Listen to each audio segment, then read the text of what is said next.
Nous sommes tous en attente du bull run, du moins ceux qui investissent dans les crypto-monnaies. Ils attendent cette période-là pour pouvoir capitaliser.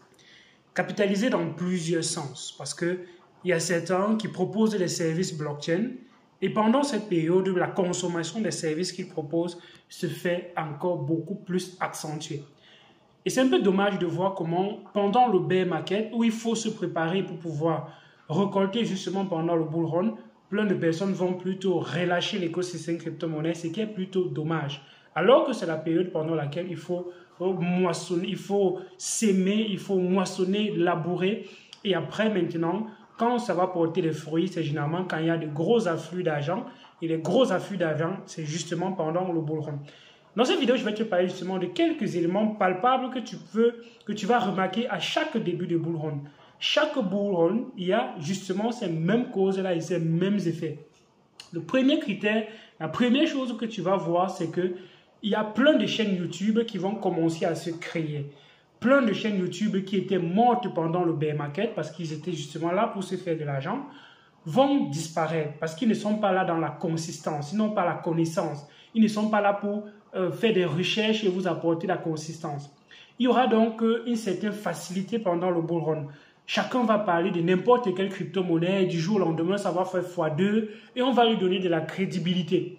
Pourtant, ce n'est pas là qu'il faut juger un YouTuber. Il faut juger un YouTuber, un créateur de contenu par rapport à la qualité et la pertinence du contenu qu'il partage, indépendamment du prix. Parce que plusieurs personnes font une corrélation entre la qualité de ta chaîne à la performance des crypto-monnaies que tu performes. Ça, ce n'est pas une bonne métrique, un bon facteur. Il faut plutôt regarder quelle est la consistance du contenu que la personne propose. Est-ce que ce contenu peut te permettre de capitaliser en connaissances, de devenir plus riche en connaissances et maintenant d'appliquer ces connaissances-là, peu importe qu'on soit dans une période de bear market ou bien de bull run. Il faudrait faire justement cette différence-là. Et quand plusieurs personnes vont déjà commencer à créer des contenus de tous les sens, il faut comprendre que la majeure partie de ces contenus sont sponsorisés. La majeure partie des projets qu'ils vont partager, ce sont des projets qui les ont contactés pour chiller ces projets. Et ces projets vont faire certaines personnes être riches, bien évidemment, mais la majorité perdre de l'argent. Donc, ça, c'est un premier indicateur que vous devez faire très attention à les personnes que vous suivez, les personnes que vous avez toujours suivies, donnez-leur plus de crédit par rapport aux personnes qui arrivent là maintenant avec un narratif de surfer uniquement sur les périodes haussières. Donc, ça, c'est la première chose. Deuxième facteur que vous allez remarquer pendant la préparation du bull run, c'est que plein de projets vont se lancer. Plein de projets vont commencer à proposer les ICO parce qu'ils veulent surfer sur la vague qui arrive. Il y aura un afflux massif d'argent qui va arriver dans l'écosystème crypto-monnaie et je vais faire une autre vidéo pour montrer dans quel sens ce prochain bull run peut être un bull run exponentiel qui pourra faire exploser justement beaucoup de portefeuilles. Quand je dis exploser, ce n'est pas le détruire, les chiffres vont être astronomiques d'une certaine façon. Je garde ça dans une autre vidéo, mais je vais revenir sur le fait que cet afflux d'argent-là fait en sorte que plein de projets veulent capitaliser là-dessus et ils ne sont pas là pour réaliser le projet. Ils sont là pour surfer sur la vague, surfer sur la tendance, proposer le prochain shitcoin qui va performer pendant le bull run peut-être et après disparaître. Il faudrait faire très attention là-dessus parce qu'il faudrait toujours garder en tête l'analyse fondamentale dont on a dit tantôt. Les idées qu'on partage dans le projet, ce qu'ils veulent faire, ce n'est pas autant important que d'autres facteurs.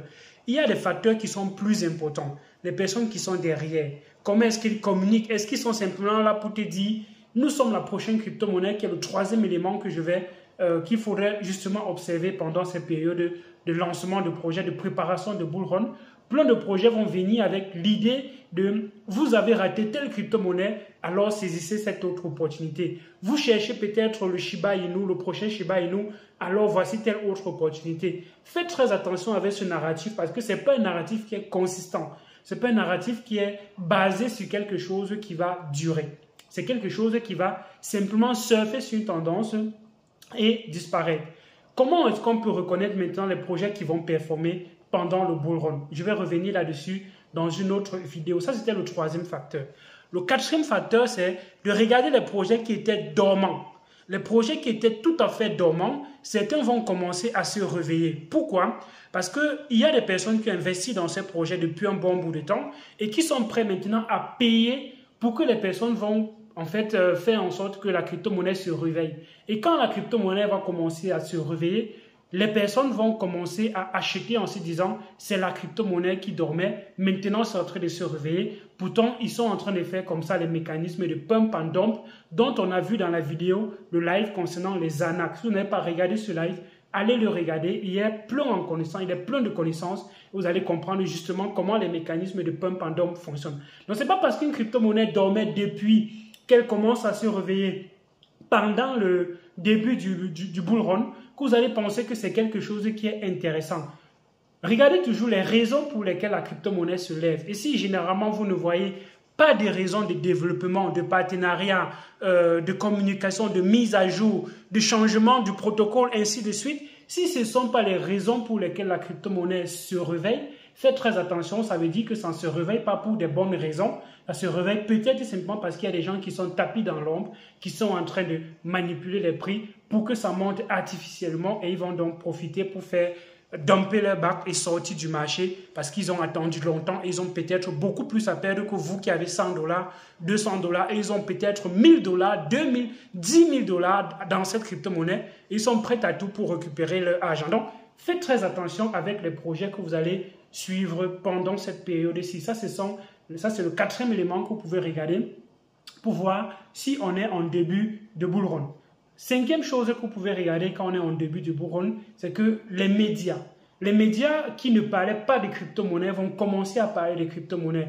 Et on voit aujourd'hui, justement, c'est palpable aujourd'hui parce que quand un média veut de la visibilité, il va aller dans les niches où il y a beaucoup plus de personnes qui sont susceptibles de recevoir le contenu.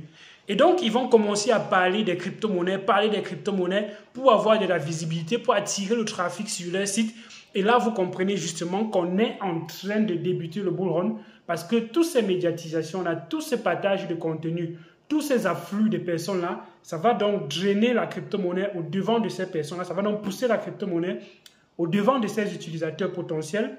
Et c'est comme ça qu'on pourra observer l'afflux des capitaux dans les crypto-monnaies parce que les personnes ne sont pas forcément logiques. Ils voient justement les prix de quelque chose et ils se disent directement comment je peux capitaliser là-dessus. Ils vont peut-être justement aller s'endetter, prendre l'argent et remettre dans les crypto-monnaies. Et les personnes qui s'étaient préparées avant sont les personnes qui peuvent justement capitaliser sur ces informations-là.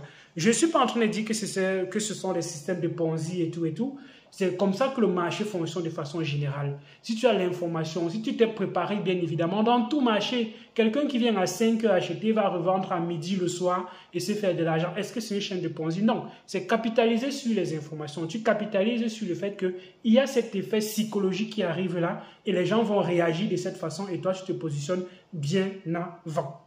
Donc voilà 5 éléments qui peuvent te permettre de comprendre comment on est en train de préparer le bull run. Comment le bull run, quels sont les signes, les éléments annonciateurs du bull run d'une certaine façon.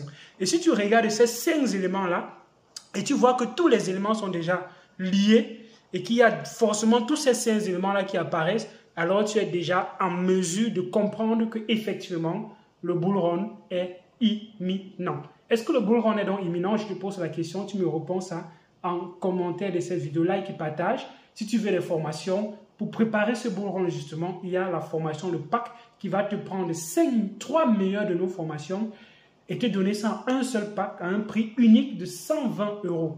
Prends cette formation et apprends comment être un investisseur pro, comment préparer son bull run, quelles sont les stratégies que tu dois mettre en place, que ce soit stratégie de portefeuille léger comme stratégie de portefeuille lourd. Ce n'est pas uniquement pour les petites personnes. Non, si tu as un petit portefeuille, tu as besoin d'une stratégie. Tu as un gros portefeuille, ta stratégie doit être différente. Donc, ces 3 vidéos-là, c'est combiné ensemble dans un seul pack que nous avons appelé donc le pack de formation Bull Run.